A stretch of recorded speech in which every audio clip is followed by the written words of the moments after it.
Tonight we have Senator Sahaludeen as our guest, and we are very honored to have Senator Sahaludeen. Senator Sahaludeen, how are you, sir?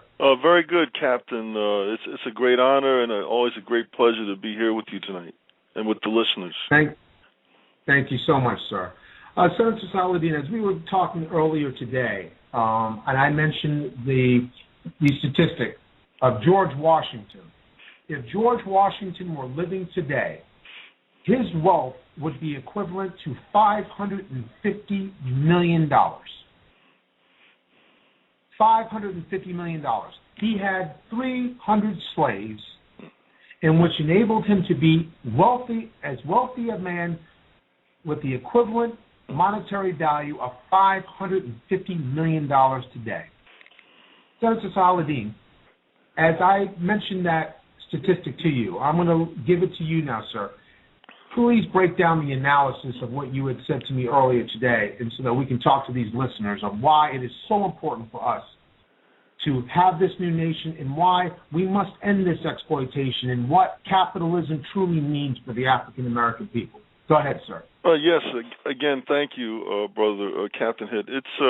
It's the issue of restitution, as they say, reparations, of this, one of the founding fathers, or the premier founding father, which we've all grew up with the slogan or the cliche that's been applied to him, I cannot tell a lie, and we extol the virtues, his virtuous character when he himself was a slaveholder. We live in a society of acute schizophrenia and double standards when it comes to the issue of racism and white supremacy. The founding fathers were virtually all slaveholders, including Thomas Jefferson. But in terms of those 300 dividends or human resources that George Washington possessed, we have to reflect on what process it took in order to subjugate a people, in order to relegate them to simple objects or utilities.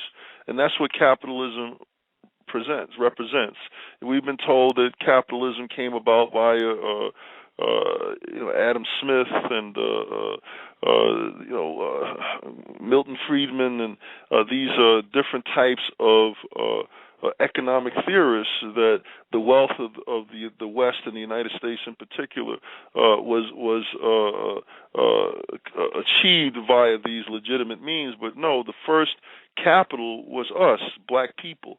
Wall Street was based on the speculation of those whose money was placed in accounts in Wall Street was based on slaveholders, and the land that in this society was meaningless. It was very simple.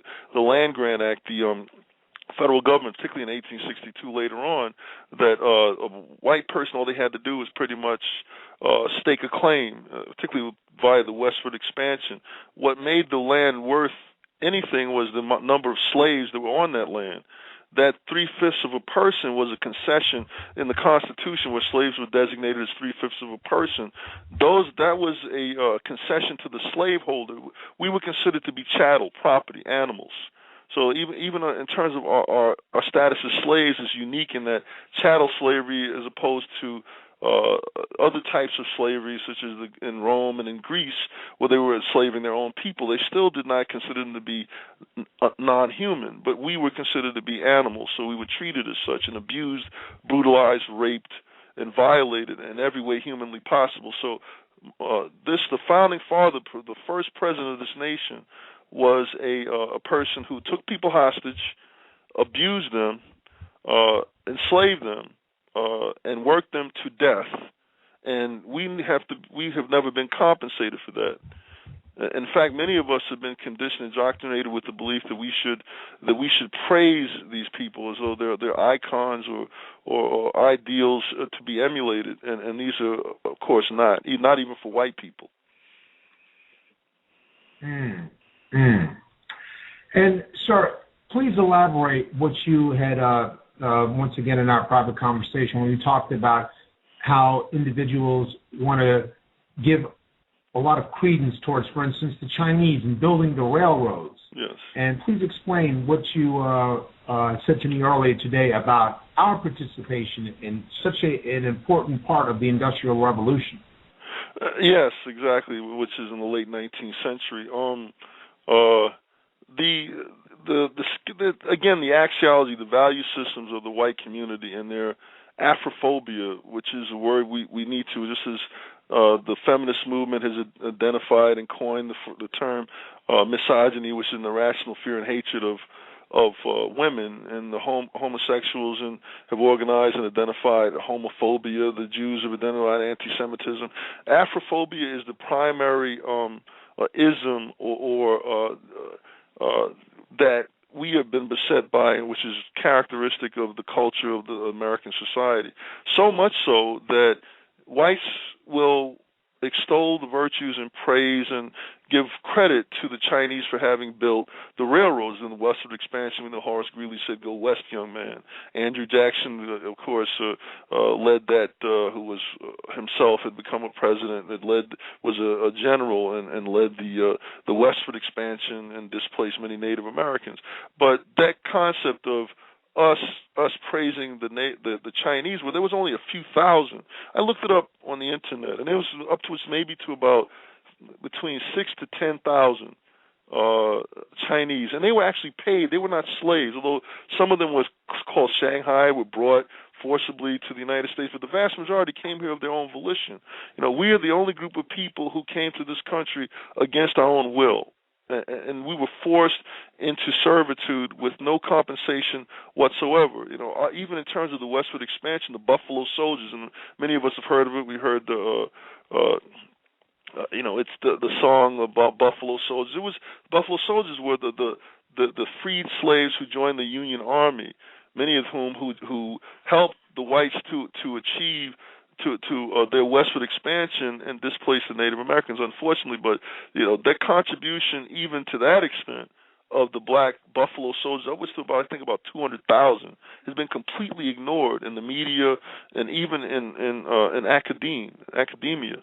So not just that, but the slaves. I mean, many of the slaves who in the 12 colonies, many of those states or the colonies, such as in North and South Carolina, upwards to about half or more were black people who were enslaved, and they were the primary means by which prosperity was achieved. I mean, land was meaningless. It was easy to acquire land. Again, you just stake a claim, but the mass of black people in this country who were just really used for fodder to amass wealth for the white community. And I just want to also say that there is a Dr. Claude Anderson, who he founded the Harvest Institute, and he is promoting the concept of powernomics, which is a stratagem by which blacks in this country can, perhaps worldwide, can coalesce and organize for economic empowerment. And he had stated that the wealth of the black community today is about 0.5% of the white community. And immediately after slavery, the wealth of the black community, the freed African slaves, the manumitted slaves, was 0.5%. So we're basically in exactly the same condition economically that we were back then.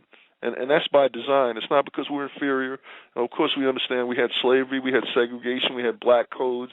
By various means, there were terrorist organizations such as the Ku Klux Klan, White Citizens Council. We look at the enormity of the resistance to us.